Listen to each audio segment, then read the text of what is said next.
All right, let's talk about multiplying fractions. So I've got the same problem on the board twice here, and I'm going to go through it two different ways. So 5/6 times 2/7 is our problem. And when you're multiplying fractions, you multiply straight across. So what I mean by that is you multiply the numerators, the top numbers. So 5 times 2 is 10. You multiply the bottom numbers. 6 times 7 is 42.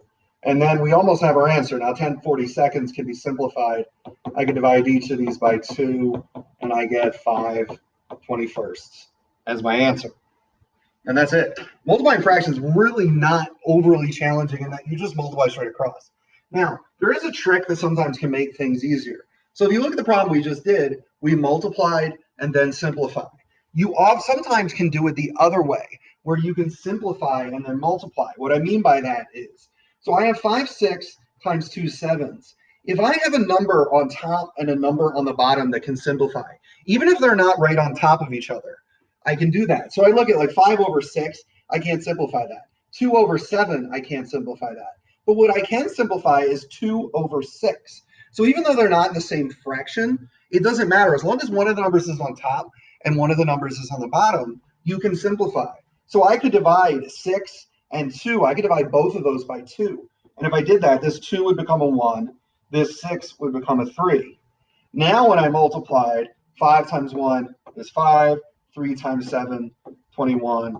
You can see we got our answer without having to simplify at the end because we simplified in the beginning.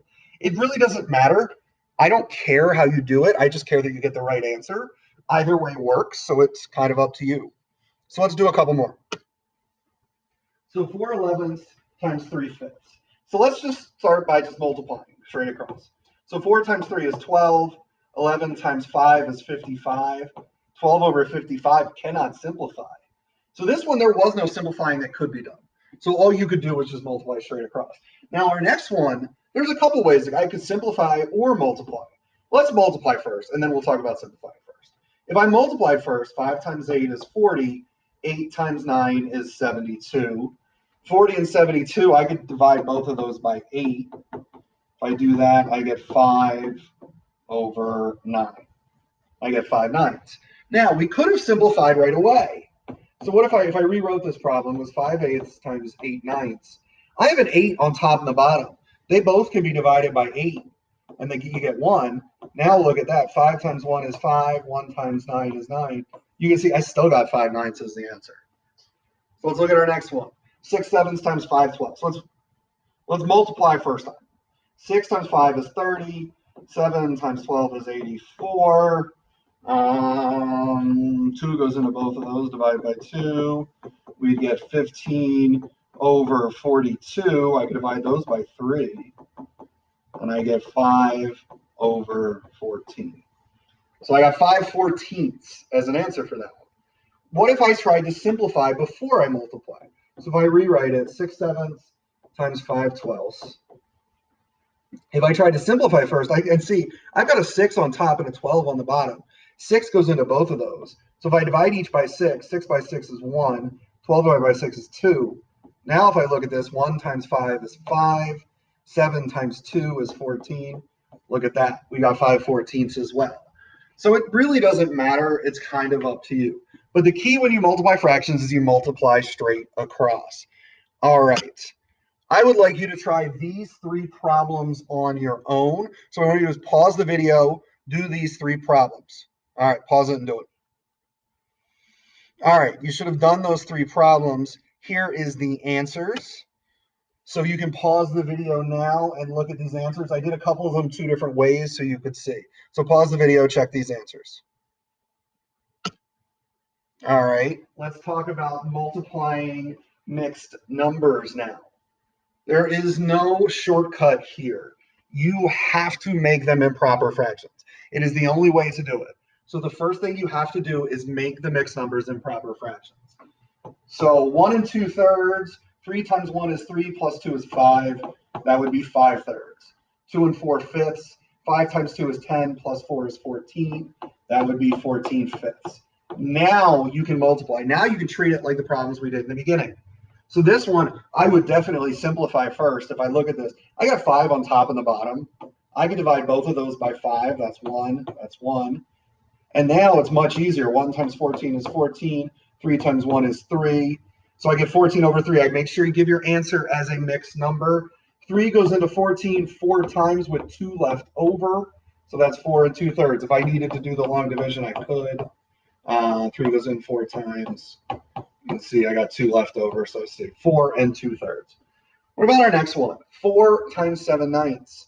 So when this happens, if you have a whole number, you got to make it a fraction. So just put it over 1. So now you can see this really isn't that hard. It's just 4 over 1 times 7/9. So I multiply straight across. 4 times 7 is 28. 1 times 9 is 9. So not 28/9.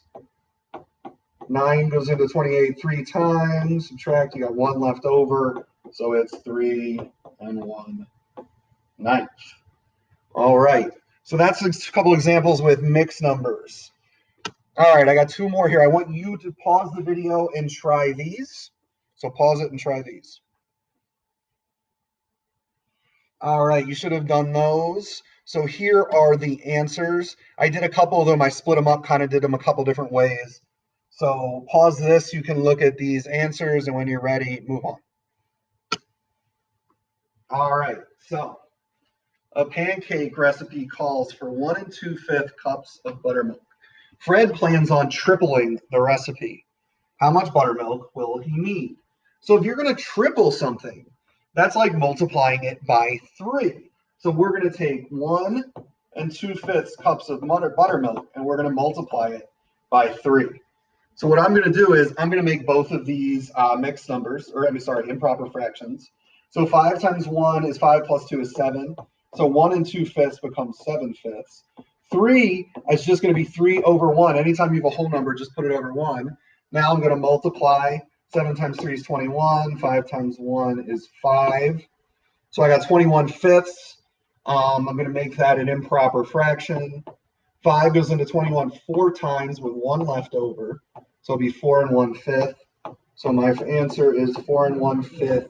Not buttermilk, 4 1/5 cups of buttermilk, or just cups. Cups is fine, but you can't say buttermilk because I don't know what 4 1/5 buttermilk is. So 4 1/5 cups. All right. Last one here.